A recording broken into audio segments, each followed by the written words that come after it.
থেকে আমি ভেবেই চলেছি যে দেবীমাকে ধন্যবাদ জানাতে কি দেওয়া যায় কিছু মাথায় আসছিল না। তারপর জানেন কি হলো? মাঝ রাতে আমার মা আমার স্বপ্ন এসে বলে দিয়ে গেল যে আমার কি কি দেয়া উচিত। এই উপহার আমি দেবীমাকে দিতে চাই। আমি নিশ্চিত কুসুম, তোমার দেবীমারও এই উপহারটা পছন্দ হবে। চলো এবার যাই, গিয়ে দেখি এর মধ্যে কি আছে। এসো কাকা, এসো, চলো।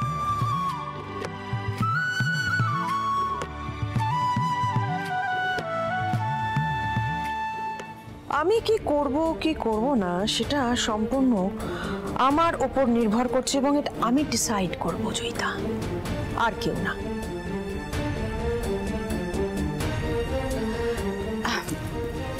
ঠিক আছে, দেখ তো যদি মনে হয় যে ওদের খরচাটা তুই বের করতে চাস, ইটস ওকে। কিন্তু আয়ুষ ঈশান এটা কি করলো বল? ওই মেয়েটার জন্য সারা রাত জেগে ওরা অপেক্ষা করলো হসপিটালে। তোর মনে হয় না একটু বেশি আদিক্ষেতা করে ফেলছে ওরা? হে, চৈতালির তো খুব সাহস। হ্যাঁ, সময় হলে বুঝবে কিভাবে নিজের পায়ে নিজে কুলটা মারলো। আন্টি, ঈশান,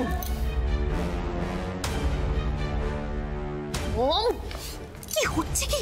তোমাকে আমি না করেছিলাম না এই কথাগুলো বলতে না? Aunty I am so sorry, আমি না একদম জানতাম না। আমি যদি আগে জানতাম মম এইসব বলতে চলেছে, আমি মমকে এখানে নিয়েই আসতাম না। আমি মমের সাথে কথা বলছি।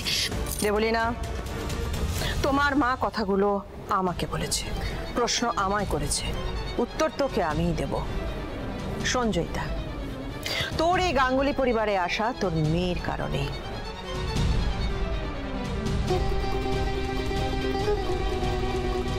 আর যাকে আমি নিজে পছন্দ করেছি আমার বাড়ির পুত্রবধূ হিসেবে।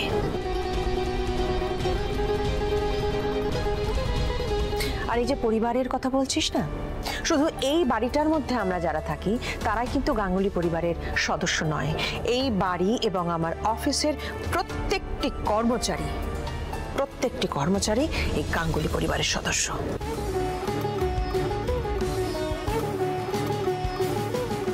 আর যাকে এতক্ষণ ধরে ওই মেয়েটা বলছিলিস, ওর নাম কুসুম।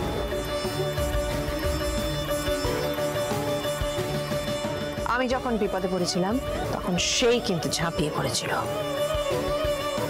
আমার হবু পুত্রবধূ কিন্তু ঝাঁপিয়ে পড়েনি, সে দূরে দাঁড়িয়েছিল।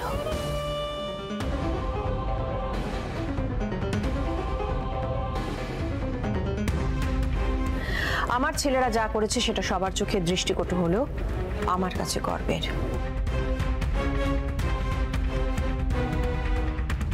তারা প্রমাণ করেছে যে তারা ইন্দ্রাণী গাঙ্গুলির সন্তান। আর আমি সত্যি বলছি, লোকে কি বললো না বললো, কাদা ছেটালো, তাতে আমার সত্যি কিচ্ছু যায় আসে না জয়িতা, কিচ্ছু না। আমার দেখানো পথেই আমার ছেলেরা হেঁটেছে, তাতে যদি কারোর আপত্তি থাকে থাকুক, কিচ্ছু যায় আসে না। কোনটা ঠিক কোনটা ভুল সেটা আমি কারোর কাছ থেকে শিখবো না।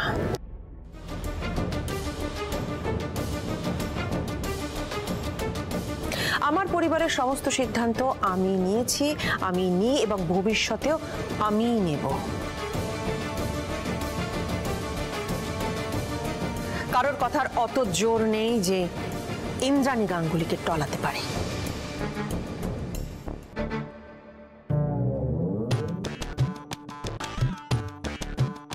মা মেয়ের মুখে আজকে দিদি আচ্ছা করে ঝামা ঘষে দিয়েছে।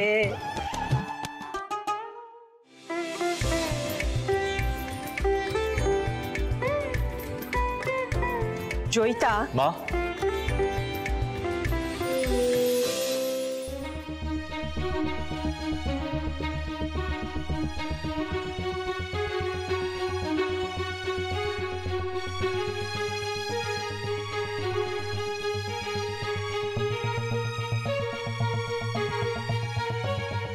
আয়ুষ আর কুসুম একসাথে কেন?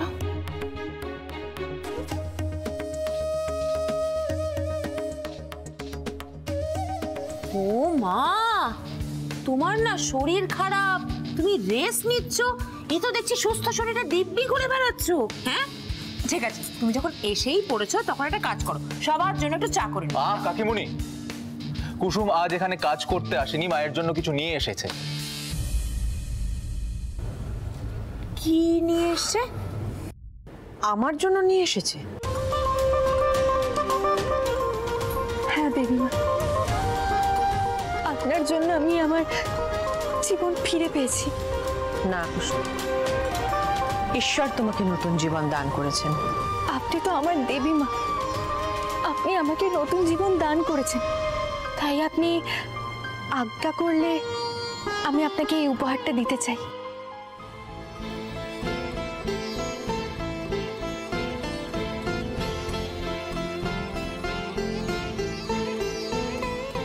কর্তামা, দয়া করে না করবেন না। কুসুম অনেক আশা নিয়ে এটা আপনার জন্য এনেছে। দাও। এই দেখি দেখি দেখি দেখি দেখি কি এনেছো? হ্যাঁ এ বাবা, এসব কি? সদবাদের উপহার। আমার মা বলতো সদবা স্ত্রীর জন্য এর চেয়ে ভালো উপহার আর কিচ্ছু হয় না।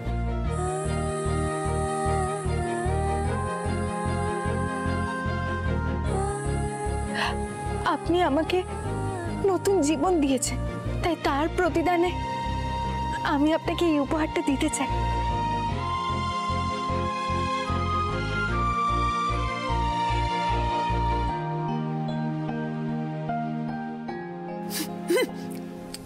উপহার? এই 200 টাকার শাড়ি? হ্যাঁ 200 টাকার শাড়ি তুমি উপহার হিসেবে এনেছো, তাও কি না বড় মুখ করে বলছো ইন্দ্রাণী গাঙ্গুলি পরবে? হ্যাঁ বাবা, আর এই যে সস্তার চুড়ি টিপ দিদি কোনোদিনও পরে? হ্যাঁ শোনো, একটা উপদেশ দিই তোমায়।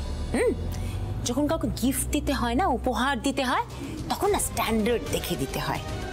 আর তোমার তো না আছে স্ট্যান্ডার্ড, না আছে সামর্থ্য, খামোখা সব গিফট টিফটের ঢং করছো কেন? হ্যাঁ হ্যাঁ কি দরকার?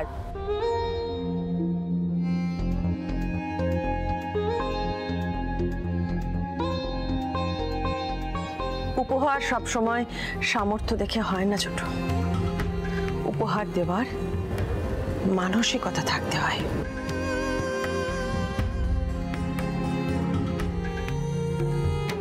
তুই বুঝবি না।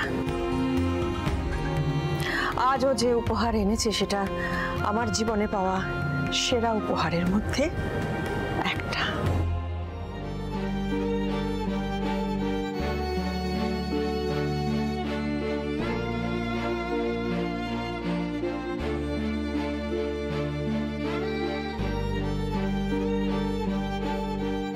আমার জন্য আনা উপহার আমাকে দেবে তো কুসুম?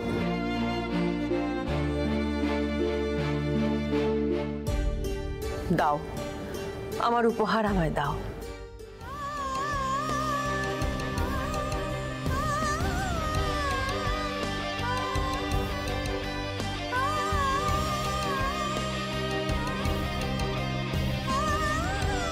এই উপহারের কথা আমি সারা জীবন মনে রাখবো। এই উপহারের মূল্য আমার কাছে অপরিসীম। আমি জানতাম দেবীমা আপনি আমাকে ফিরিয়ে দেবেন না। ওমা, ফিরিয়ে দেবো মানে? তুমি এত সুন্দর উপহার নিয়ে এসেছো আর আমি ফিরিয়ে দেবো? সব থেকে বড় কথা কি জানো, তুমি আমার মন জয় করার জন্য দামি জিনিস কিনে আনোনি, বরং তোমার মন যা চেয়েছে তুমি তাই কিনে এনে দিয়েছো আমায়। আমি যত্ন করে তুলে রাখবো এই উপহার।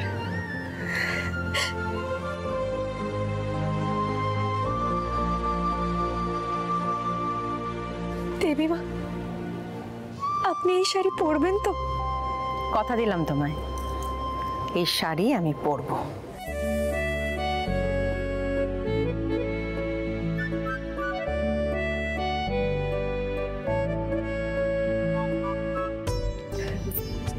আপনি যে আমার কাছ থেকে উপহার গ্রহণ করেছেন তাতেই আমি খুশি হয়েছি। দেবীমা আপনি অনুমতি দিলে একটা কথা জিজ্ঞাসা করব?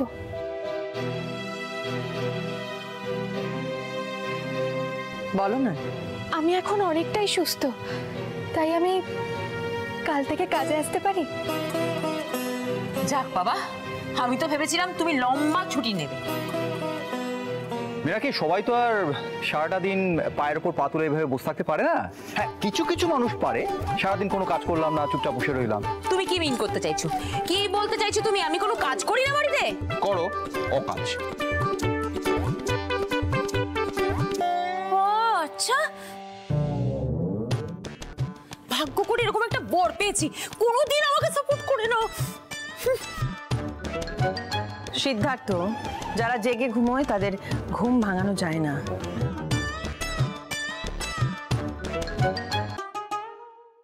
তুমি কাজে জয়েন করতে পারো, কিন্তু একটা শর্তে।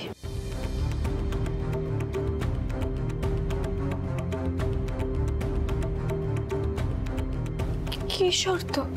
তুমি আর কোনোদিনও নিজের জীবনের ঝুঁকি নেবে না।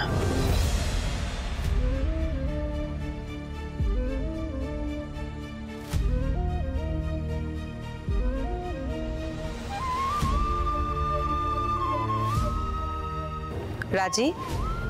ক্ষমা করবেন দেবীমা, তবে এই পরিবারে কোনো বিপদ এলেছে আমাকে ঝাঁপিয়ে পড়তেই হবে।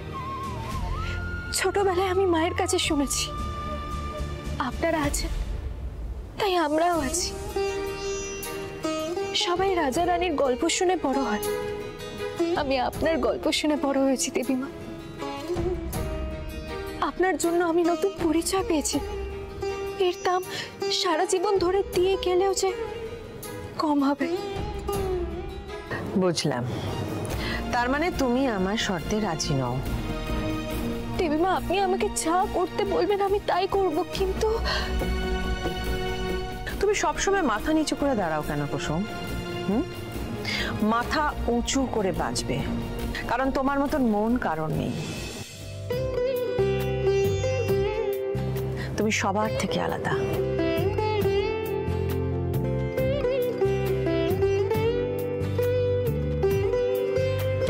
আমরা আজকাল আর কোনো কিছু দেখে অবাক হই না, জানো? তার কারণ অবাক হওয়ার মতন কারোর মধ্যে কিছু নেই। সবকিছু বড্ড মেকি, লোক দেখানো।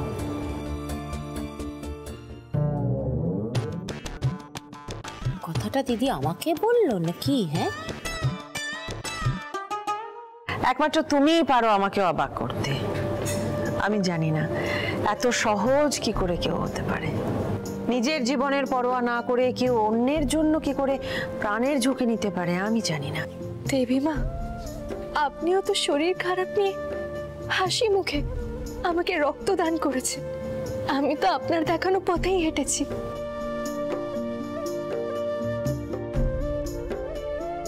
ইন্দ্রাণী, তুমি তোমার শর্ত তুলে নাও, কারণ কুসুম এই বাড়িতে কাজ করুক বা না করুক সারা জীবন আমাদের পরিবারের ঢাল হয়ে থাকবে। সুতরাং শর্ত দেয়াই বৃথা। বেশ, তবে আর কি, শুরু করে দাও কাল থেকেই কাজ। তবে হ্যাঁ, নিজের খেয়াল রাখবে, তোমার যেন কোনো ক্ষতি না হয়। তোমার ক্ষতি হলে কিন্তু আমি আঘাত পাবো। তুমি কি চাও আমাকে আঘাত দিতে? না দেবীমা, না। বেশ, তাহলে নিজের খেয়াল রাখবে, সাবধানে থাকবে, কেমন? ঠিক আছে দেবীমা, আজ আমি আসি। এসো। বাবা চল।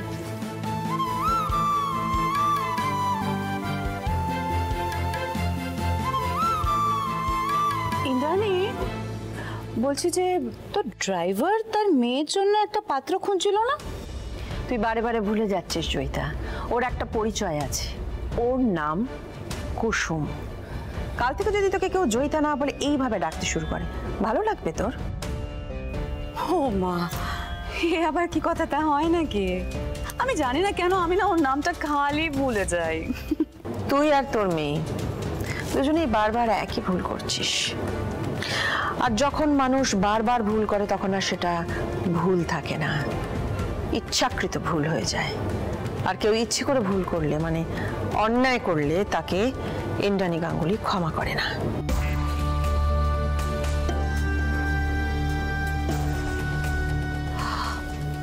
সরি, ভুল হয়ে গেছে। ওর নাম কুসুম, এবার থেকে আমি মনে রাখবো। বাট যেটা বলছিলাম সেটা হচ্ছে যে দুদিন আগে না আমি একটা নতুন ড্রাইভারকে অ্যাপয়েন্ট করেছি। ছেলেটা দেখতে শুনতে বেশ ভালো, ওই কুসুমের সমবয়সী মনে হয়। তো যদি তুই বলিস তাহলে কুসুমের সাথে তার বিয়ের ব্যাপারে কথা বলবো। না রে জয়িতা,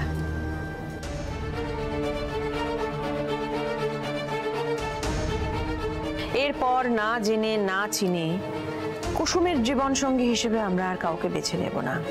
আগে আমরা নিজেরা যাচাই করব। ভাবার জন্য থ্যাংক ইউ, কিন্তু তোকে ওর কথা ভাবতে হবে না, ওর জন্য আমরাই যথেষ্ট।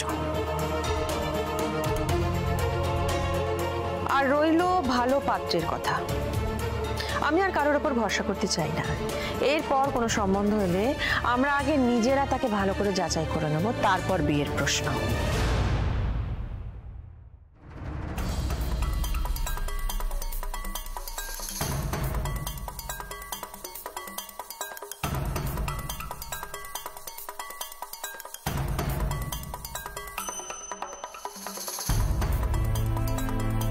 এই মা মেয়ের মুখে না দিদি একেবারে আচ্ছা করে জামা ঘষে দিয়েছে।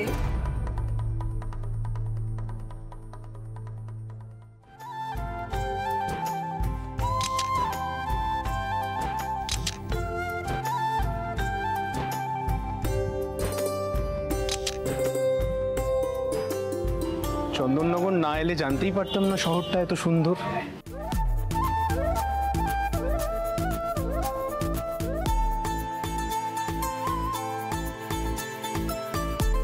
দেবী মা আর আমি সব বিপদ পেরিয়ে এসেছি, তাই ঠাকুরকে তো একটা ধন্যবাদ জানাতেই হবে।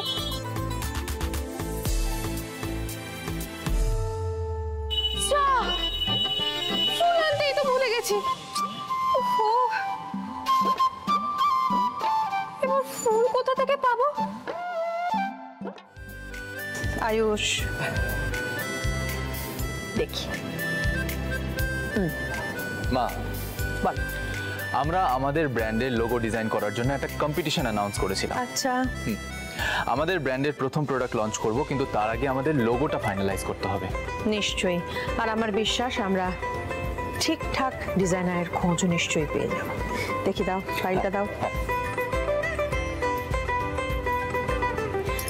আমার আশীর্বাদ সবসময় তোমার সঙ্গে আছে আয়ুষ। তুমি জীবনের প্রতিটি পদক্ষেপে সফলভাবে উত্তীর্ণ হও। আর আমার বিশ্বাস তোমার বাছাই করা ডিজাইনার এমন একটা সুন্দর লোগো আমাদের এই ব্র্যান্ডের জন্য বানাবেন, যাতে আমাদের ক্লায়েন্টরা সবাই ভীষণ খুশি হবে। এবার সেটা হতে বাধ্য মা।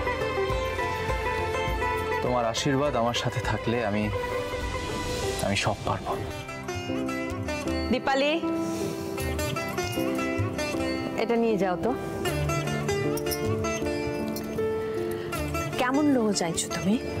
ভীষণ ইউনিক বাট সিম্পল, একদম আমাদের ব্র্যান্ড অ্যাম্বাসেডর কুসুমের মতো।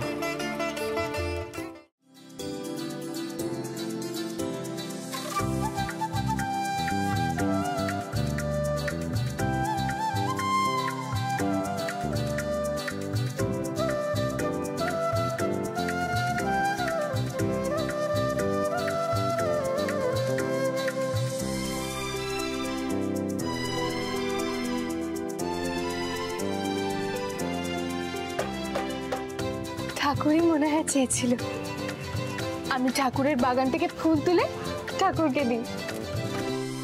Good morning aunty. Good morning, একদম ঠিক সময় এসেছো। আমরা এক্ষুনি আমাদের নতুন ব্র্যান্ডের লোগো সিলেক্ট করবো। বসো বসো বসো। ঠিক 5 মিনিট আগে আমাদের কম্পিটিশন শেষ হয়েছে, তার মধ্যে আমরা প্রচুর লোগো ডিজাইন পেয়েছি। হ্যাঁ, কোনো এজেন্সির মাধ্যমে লোগো না বানিয়ে এভাবে কম্পিটিশনের মাধ্যমে নতুন প্রতিভা তুলে আনা it's a very good idea. হ্যাঁ কাকাই, মা চায় যে যোগ্য সেই যেন সুযোগ পায়। তা কিছু শর্টলিস্ট করা হয়েছে? হ্যাঁ বাবা, আমাদের ক্রিয়েটিভ টিমের ব্রিফ অনুযায়ী সেরা 10টা লোগো বাছা হয়েছে, যেখান থেকে আমাদের বেস্ট লোগোটা সিলেক্ট করতে হবে।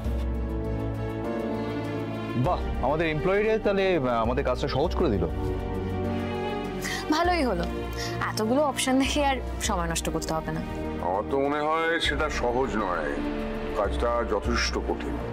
হ্যাঁ, আমারও তাই মনে হয়। সব ভালোর মধ্যে থেকে বেস্টটা সিলেক্ট করা বেশ সমস্যা দেখাও দেখি কি ডিজাইন সিলেক্ট করেছো। So are you ready everyone? হ্যাঁ ভাই, আমিও দেখবো, দাঁড়া। পিছনে চলে আয়।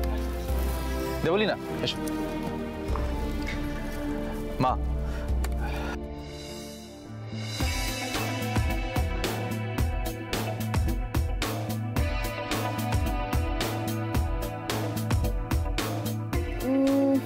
This is not that good.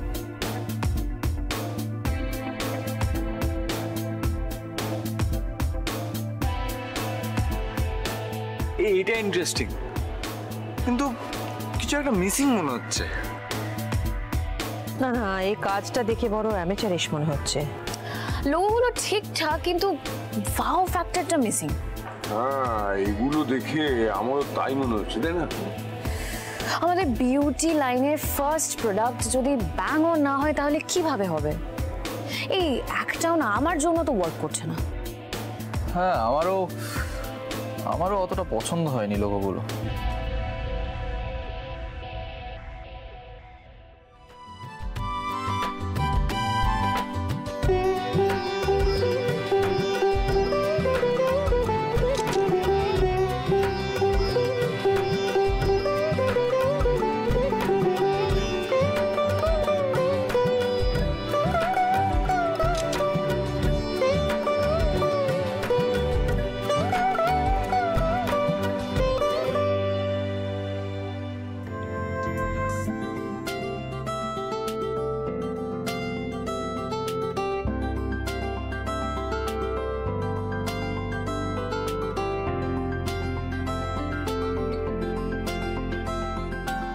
চোখগুলো কি নিষ্পাপ, কি সুন্দর।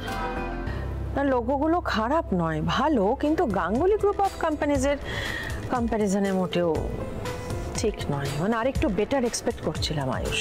কিন্তু বৌদি, আমি একটা কথা বলছিলাম, আমাদের হাতে কিন্তু একদম বেশি সময় নেই, কারণ সামনেই প্রোডাক্ট লঞ্চ। কালকের মধ্যেই আমাদের লোগো প্রিন্টিংয়ে পাঠাতে হবে। এগুলোর মধ্যে থেকে আমরা যদি সিলেক্ট না করি তাহলে এত অল্প সময়ের মধ্যে কি করে সবটা ম্যানেজ হবে, সেটা একটা না একটা ব্যবস্থা হবেই। আয়ুষের আইডিয়ার ওপর আমার পুরো বিশ্বাস আছে।